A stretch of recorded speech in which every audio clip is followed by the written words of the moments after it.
Hello बच्चों, आज मैं आप लोगों को वृत्तीय गति चैप्टर के न्यूमेरिकल्स बता देती हूँ, क्योंकि कुछ बच्चों को प्रॉब्लम आ रही थी इसमें कैलकुलेशन करने में और फॉर्मूले में। तो जो क्वेश्चंस मैंने दिए थे प्रैक्टिस के लिए, तो वो वाले क्वेश्चंस मैं यहाँ पर करा देती हूँ।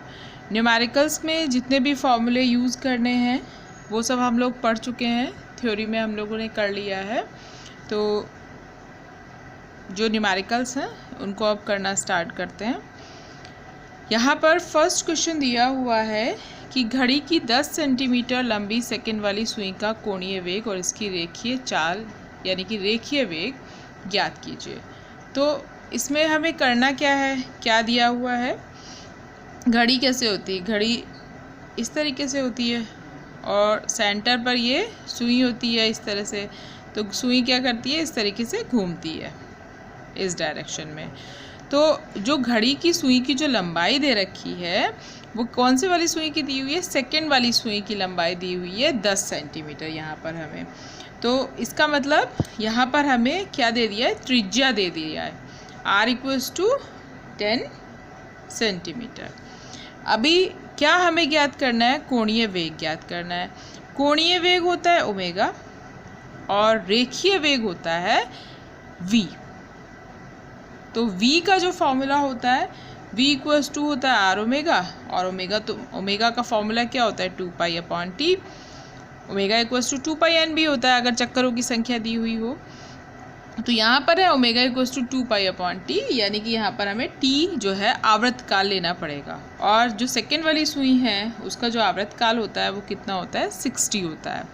तो यहाँ पर वैल्यू हम लिखेंगे t की, ये क्या हो जाएगा 60, 2 से काटेंगे 30, तो ये मिलेगा हमें कितना, π/3। मात्रक जरूर लिखना है, रेडियन पर सेकेंड। अभी रेखीय वेग भी ज्ञात करना है v = r omega, r 10 centimetre, omega भी हम लोगों ने निकाला ही है π/3।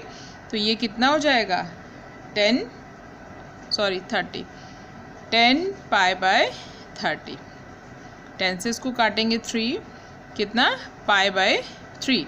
यहाँ पर मात्रक ये क्या है, रेखीय वेग है, इसका मात्रक क्या होगा, मीटर पर सेकेंड होगा। लेकिन यहाँ पर जो दूरी हमने ली है, त्रिज्या हमने लिया वो सेंटीमीटर में लिया है, तो इसलिए मात्रक हो जाएगा सेंटीमीटर पर सेकेंड। तो इस तरीके से हमें रेखीय वेग और कोणीय वेग निकालना है।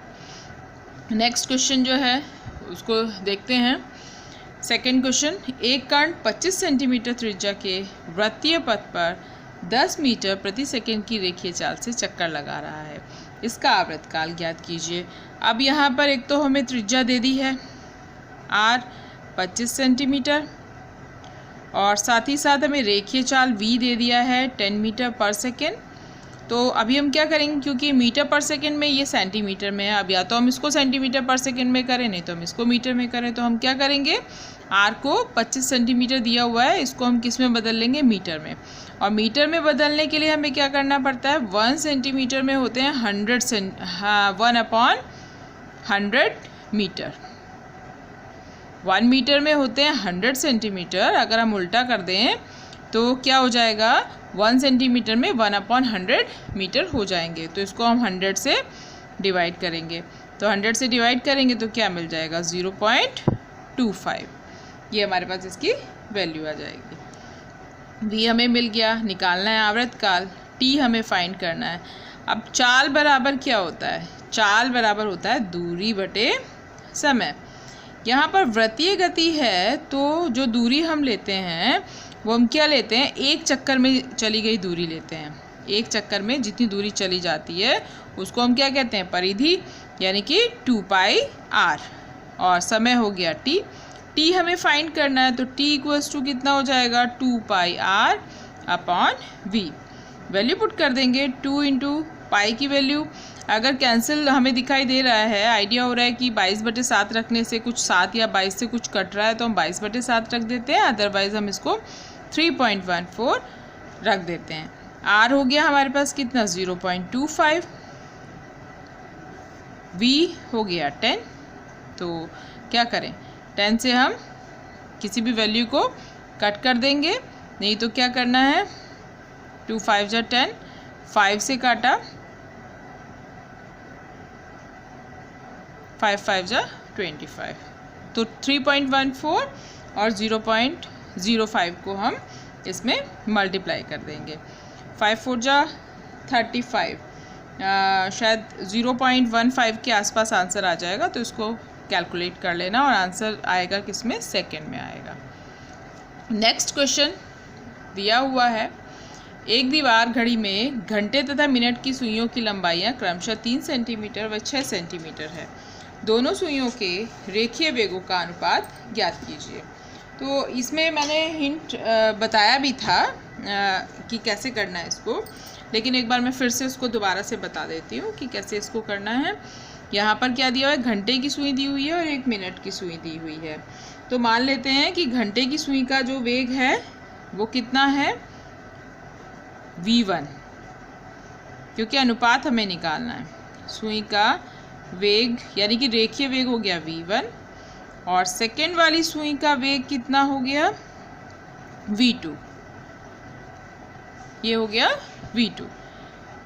r1 हमें दिया हुआ है 3 सेंटीमीटर, 3 सेंटीमीटर को अभी एज इट इज़ रहने देते हैं। r2 दिया हुआ है 6 सेंटीमीटर। रेखीय वेग निकालना है, तो रेखीय वेग का हमारे पास फॉर्मूला होता है, जब समय दिया होता है तो हम फॉर्मूला लगाते हैं 2πr/t। तो इसी तरीके से v1 = 2πr1/t1। 2π as it is रख लेते हैं, r1 हो गया 3 और t1 कौन सा था, घंटे की सुई है, ठीक है। तो यहाँ पर t1 हमारा क्या आ जाएगा, 12। v2 निकालेंगे सेकेंड की सुई के लिए, 2πr2/t2। तो इसमें क्या करना है, 2π एज इट इज़ रखेंगे, r2 हो गया 6 और t2 लेंगे 1। तो दोनों को डिवाइड कर देते हैं, v1/v2, और ये क्या आ जाएगा, 2π × 3/12, और ये उल्टा हो जाएगा, 1 ऊपर चला जाएगा और 2π × 6 नीचे आ जाएगा। Equation number 1, equation number 2, v1 को v2 से भाग कर देंगे, ठीक है। v1 को v2 से भाग कर देंगे तो ये वैल्यू हमें मिलेगी, 2π से 2π कैंसिल, 3 से काटेंगे 2, ये कितना आ जाएगा, 1/24, जिसको हम इस तरीके से लिख सकते हैं, v1/v2 = 1/24। इसको हम इस तरीके से लिख सकते हैं। अब ये नेक्स्ट क्वेश्चन है, ये भी दिया हुआ था, एक इलेक्ट्रॉन चुंबकीय क्षेत्र में 0.4 मीटर व्यास के वृत्त में 6.5 × 10⁶ मीटर प्रति सेकंड की चाल से घूम रहा है। इलेक्ट्रॉन के त्रिज्य त्वरण की गणना कीजिए। तो यहाँ पर हमें एक तो व्यास दिया हुआ है कितना, 0.4, d हो गया 0.4 मीटर। तो त्रिज्या क्या होता है, त्रिज्या व्यास की आधी होती है। तो व्यास हो गया 0.4/2, क्या आ गया, 0.2 मीटर। दूसरा क्या दिया हुआ है, v दिया हुआ है, v = 6.5 × 10⁶ मीटर पर सेकेंड। यूनिट चेक करेंगे, ये मीटर में, मीटर पर सेकेंड में, तो कुछ चेंज करने की ज़रूरत यहाँ पर नहीं है। त्रिज्य त्वरण को हम AR से रिप्रेजेंट करते हैं और फॉर्मूला इसका क्या होता है, v²/r। तो v कितना है, 6.5 × 10⁶ स्क्वायर, r कितना है, 0.2। स्क्वायर करने के लिए जब भी हम पावर को स्क्वायर करते हैं तो वो ऐड हो जाती है। जैसे 6 है तो 6 का स्क्वायर करेंगे तो 6 + 6 यानी कि कितना हो जाएगा, 12, और 0.2, पॉइंट से पॉइंट कैंसिल। इसको हम क्या करेंगे, अभी इसका 6.5 का भी स्क्वायर था तो एक और 6.5 लिख लेते हैं यहाँ पर। तो इसको जब हम मल्टीप्लाई करके, ये वाला पॉइंट इससे कैंसिल हो गया, तो हमारे पास कितना बचा, 6.5 × 65 × 10⁻12/2। तो जब हम इसको डिवाइड करेंगे 2 से और इससे मल्टीप्लाई करेंगे तो हमारे पास वैल्यू कितनी आ जाएगी, 2.11 × 10⁻14 मीटर पर सेकेंड। 14 जो है ये तो मैंने आंसर के अकॉर्डिंग दिया है, जो मैंने आंसर दे रखा था। पावर को हम आगे पीछे खिसका करके वैल्यूज़ को बढ़ा लेते हैं। जैसे यहाँ पर क्या किया मैंने, 65 को 6.5 से मल्टीप्लाई किया, तो ये कितना आएगा, 5 5 जो 25, 5 6 जो 30, 32, 6 5 जा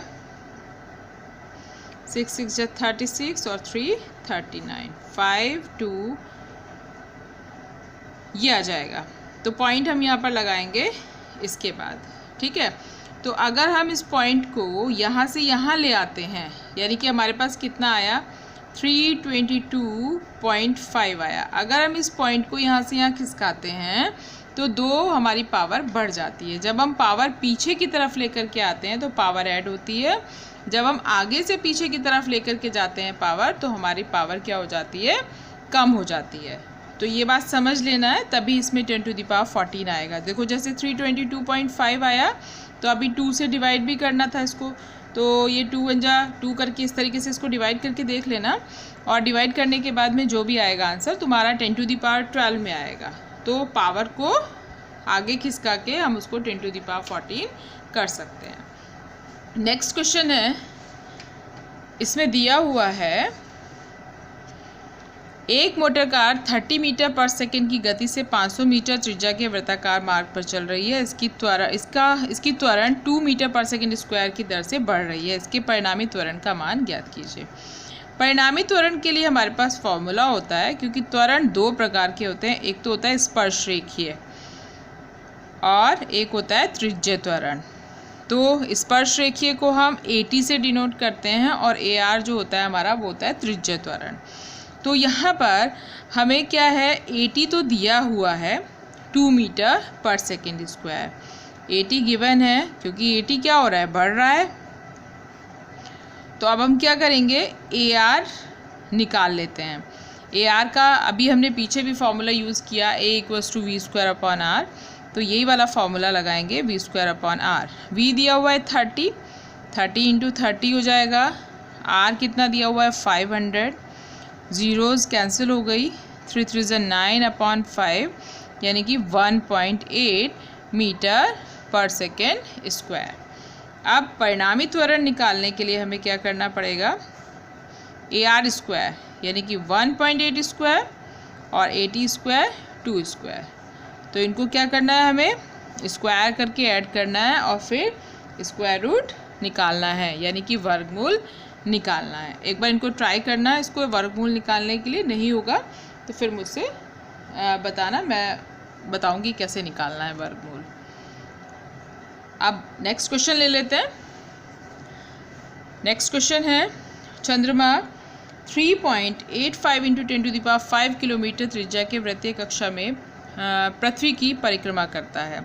यदि परिक्रमण काल 2.36 × 10⁶ सेकेंड हो तो अभिकेंद्र त्वरण की गणना कीजिए। अब यहाँ पर हमें त्रिज्या दी हुई है 3.85 × 10⁵ किलोमीटर। सबसे पहले हम गिवन क्वांटिटीज़ लिखते हैं, गिवन फिजिकल जो भौतिक राशियाँ होती हैं उनको हम लिखते हैं, जिससे हमें पता चल जाता है कि क्या दिया हुआ है, क्या निकालना है और कौन सा फॉर्मूला यूज़ करना है। तो ये किलोमीटर में दिया हुआ है, हम इसको मीटर में चेंज करेंगे। तो 1 किलोमीटर में होते हैं 1000 मीटर, यानी कि 10⁻3। तो जब हम 10⁻3 से मल्टीप्लाई करेंगे तो अभी मैंने बताया कि पावर क्या हो जाती है, ऐड हो जाती है, तो 8 मीटर हो जाएगा ये। T यहाँ पर हमें दिया हुआ है 2.36 × 10⁶ सेकेंड। निकालना क्या है, अभिकेंद्र त्वरण। अभिकेंद्र त्वरण जो होता है उसका फॉर्मूला होता है A = r⍵²। अब ओमेगा तो हमारे पास है ही नहीं, तो सबसे पहला काम हमें क्या करना है कि ओमेगा निकालेंगे। ओमेगा का फॉर्मूला होता है 2π/T, कोणीय वेग का। तो 2π 2 × π और T यहाँ पर दिया हुआ है कितना, 2.36 × 10⁶। तो ये वाली जो ओमेगा की वैल्यू है हम यहाँ पर रखेंगे। इसको सॉल्व करके आएगा 2.66 × 10⁻⁻6 रेडियन पर सेकेंड। 2.66 × 10⁻⁻6 रेडियन पर सेकेंड। 2.66 × 10⁻⁻6 रेडियन पर सेकेंड। 2.66 × 10⁻⁻6 रेडियन पर सेकेंड। 2.66 × 10⁻⁻6 रेडियन पर सेकेंड। कैलकुलेट करके देखना, ये 10⁶ जो है ये ऊपर जाके माइनस में चली जाएगी। जब भी पावर क्या होता है ऊपर से नीचे या नीचे से ऊपर जाती है तो उनका जो साइन होता है, चिन्ह जो होता है वो बदल जाता है। तो A अभी हमारे पास फॉर्मूला था r⍵² क्योंकि अभी केंद्र द्वारा निकालना है। r है 3.85 इंटू 10⁸ और ω² 2.66 इंटू 10⁻⁻6²।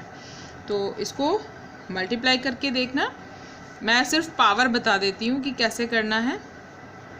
2.66 को 2 टाइम्स लिख लेंगे। अभी 10⁸ था और 10⁻⁻6 का जो स्क्वायर होगा वो होगा 10⁻⁻12। तो जब हम इसको सॉल्व करेंगे तो 10⁻ हो जाएगा 8 - 12, यानी कि कितना बच जाएगा यहाँ पर -4 बच जाएगा। इसको पूरे को मल्टीप्लाई करके आंसर लिखना है जो भी आएगा। ये नेक्स्ट क्वेश्चन है। 0.2 किलोग्राम द्रव्यमान का एक पिंड 2 मीटर व्यास के वृत्ताकार पथ पर 15.7 सेकेंड में 5 चक्कर की दर से घूम रहा है। पिंड पर लगने वाले अभिकेंद्र बल की गणना कीजिए। तो हमारे पास जो अभिकेंद्र बल होता है उसके 2 फॉर्मूले हैं। एक तो है F = mv²/r और दूसरा फॉर्मूला है हमारे पास F = mr⍵²। तो जब भी हमें चक्कर दिए होंगे कि इतने सेकंड में इतने चक्कर की दर से घूम रहा है या इतने चक्कर लगाता है, तब हम ये वाला फॉर्मूला यूज़ करेंगे F = mr⍵²। तो सबसे पहले तो देखेंगे क्या दिया हुआ है। m दिया हुआ है 0.2 किलोग्राम यानी कि द्रव्यमान। व्यास दिया हुआ है 2 मीटर, तो त्रिज्या हो जाएगी कितनी 2/2 1 मीटर। अब ओमेगा की बात करते हैं। ओमेगा = कितना होता है 2πn। यहाँ पर n क्या है, चक्करों की संख्या। ठीक है, n क्या है, 1 सेकेंड में जितने चक्कर लगाता है कोई भी वस्तु, कोई भी पिंड, एक सेकेंड में जितने चक्कर लगाता है उसको हम क्या कहते हैं, उसकी आवृत्ति कहते हैं। तो n यहाँ पर किसको रिप्रेजेंट करता है, आवृत्ति को रिप्रेजेंट करता है। लेकिन क्वेश्चन में दिया हुआ 15 सेकेंड में 5 चक्कर की दर से घूम रहा है। जब 15 सेकेंड में 5 चक्कर लगाता है तो 1 सेकेंड में कितने लगाएगा, यहाँ पर हम लिखेंगे 15.7 सेकेंड में चक्करों की संख्या कितनी है 5। तो 1 सेकेंड में कितनी होगी, 1 सेकेंड में चक्करों की संख्या कितनी होगी 5/15.7। तो ये जो वैल्यू हमें मिली है ये किसकी मिली है, n की। यहाँ पर वैल्यू पुट कर देंगे। ओमेगा = 2 × 3.14 और n हो गया हमारा कितना 5/15.7। फॉर्मूले में वैल्यू पुट करेंगे। F = mr⍵², m 0.2, r 1 ω², यानी कि 2 × 3.14 × 5/15.7 स्क्वायर। इसको स्क्वायर करके क्या करना है, मल्टीप्लाई और डिवाइड करके F की वैल्यू को निकालना है। तो इस तरीके से हम क्या कर सकते हैं, अभिकेंद्र बल निकाल सकते हैं। याद रखना है कि जब भी किसी क्वेश्चन में क्या दिया हुआ होगा कि इतने सेकंड में इतने चक्कर लगाए जा रहे हैं या कोई वस्तु इतने सेकंड में इतने चक्कर लगाती है, तो उसमें ओमेगा निकालने के लिए हमें 2πn फार्मूला यूज़ करना पड़ेगा। यानी कि n = हमें क्या निकालना पड़ेगा, 1 सेकेंड में लगाए गए चक्करों की संख्या। तो जो भी आगे के जो क्वेश्चंस हैं उनको इसी तरीके से करना है, और अगर कोई प्रॉब्लम आती है तो फिर मुझसे पूछ लेना। ये तो n की बात बताई है। ऐसे ही दूसरी बात क्या ध्यान रखनी है कि जब भी 10⁻ दिया होता है क्वेश्चन में, तो 10⁻ जब भी ऊपर से नीचे जाती है, नीचे से ऊपर आती है, तो उसका साइन हमेशा, यानी कि चिन्ह हमेशा क्या हो जाता है, चेंज हो जाता है। अगर प्लस होता है तो माइनस हो जाता है, माइनस होता है तो प्लस हो जाता है। तीसरी बात क्या ध्यान रखनी है कि हमें यूनिट चेक करनी है कि जितनी भी क्वांटिटीज़ दी हुई हैं, फिज़िकल क्वांटिटीज़ यानी कि भौतिक राशियाँ जितनी भी दी हुई है, सब किस में होनी चाहिए, एक ही यूनिट में होनी चाहिए, या तो MKS में हो या फिर CGS में हो। तो ये बातें ध्यान रखनी है। और न्यूमेरिकल करते हुए सबसे पहले गिवन क्वांटिटीज़ लिखनी है। मैं फिर से बता देती हूँ पहले गिवन क्वांटिटीज़ लिखनी है, फिर हमें देखना है कि निकालना क्या है, फिर उसी के अकॉर्डिंग हमें फार्मूला यूज्ड कि क्या हम फार्मूला यूज़ करने वाले हैं ये हमें लिखना है। जैसे मैंने भी अभी लिखा है कि क्या क्या चीज़ें दी हुई हैं, ये दिया हुआ है। फिर मैंने लिखा कि क्या निकालना है, एफ़ हमें निकालना था, और फिर कौन सा फार्मूला हमने यूज़ किया ये लिखा। और मोस्ट इम्पॉर्टेंट बात क्या है कि जब भी हम कोई भी वैल्यू फाइंड करते हैं तो उसके साथ में हम उसकी यूनिट ज़रूर लिखेंगे आंसर में। जैसे यहाँ पर एफ़ है, एफ़ निकाला है तो एफ़ का जो आंसर आएगा वो किस में आएगा, न्यूटन में आएगा। एफ़ किस में होता है, न्यूटन में होता है। तो इन सभी बातों का ध्यान रखना है। और अगर कोई भी प्रॉब्लम आती है तो मुझे व्हाट्सएप ग्रुप पर या यहाँ पर कमेंट सेक्शन में मुझे बता देना, जिससे कि मैं प्रॉब्लम सॉल्व कर सकूँ।